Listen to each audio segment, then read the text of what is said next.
প্রিয় দর্শক, আপনারা অনেকেই ভাবেন যে আসলে কমিউনিটি ট্যাব এটা আবার কি।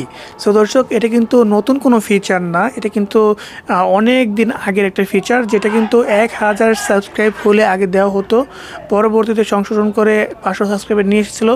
এখন কিন্তু চ্যানেল খুললেই কিন্তু এখানে যখন 50টা সাবস্ক্রাইবার থাকে তখনই কিন্তু এইখানে কমিউনিটি ট্যাবটা ওপেন করে দেওয়া হয়।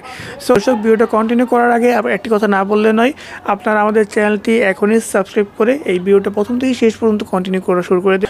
দর্শক, আমরা যেমন ফেসবুকের মধ্যে অনেক স্ট্যাটাস দিতে পারি, অনেক বিভিন্ন ছাড়তে পারি, নিজের মনোভাবগুলোকে তুলে ধরতে পারি, অর্থাৎ সব কিছু কিন্তু তুলে ধরতে পারি।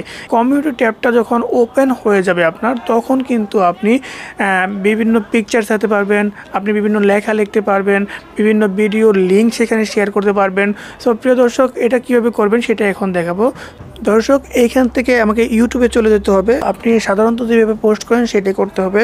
প্লাস আইকনে চাপবেন, যাওয়ার পরে এখান থেকে ক্রিয়েট এ পোস্ট নামে একটা অপশন রয়েছে, এখানে চাপবেন। তো এইখানে যাই ছাড়বেন, আপনি ছবি ছাড়েন বা আপনি কোনো ভিডিওর থাম্বনেল ছাড়লেন বা কোনো লেখালেখি করলেন, উপরে লিখে দিবেন, তারপর পোস্ট করবেন।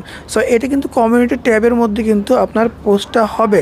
সো দর্শক, ফেসবুকে যেভাবে আপনি কাজগুলো করেন তেমন সেম প্রসেস কিন্তু এইখানেও রয়েছে। এর মাধ্যমে কি হয়, আপনি আপনার পুরাতন ভিডিওগুলো যেগুলো রয়েছে সেগুলোকে কিন্তু এখানে আনার ফলে আপনার ভিউজটা কিন্তু বাড়বে। প্রিয় দর্শক, আজকে ভিডিও যদি ভালো লাগে থাকে অবশ্যই লাইক দেবেন, কমেন্টে মতামত জানাবেন এবং ভ্যারিয়েশন টিকের পাশে থাকার জন্য অবশ্যই সাবস্ক্রাইব করবেন। দেখা হচ্ছে পরবর্তী কোনো ভিডিওতে। সে পর্যন্ত সকলে সুস্থ ভালো থাকবেন সেই প্রত্যাশায় আজকের ভিডিওটি শেষ করছি। আসসালামু আলাইকুম।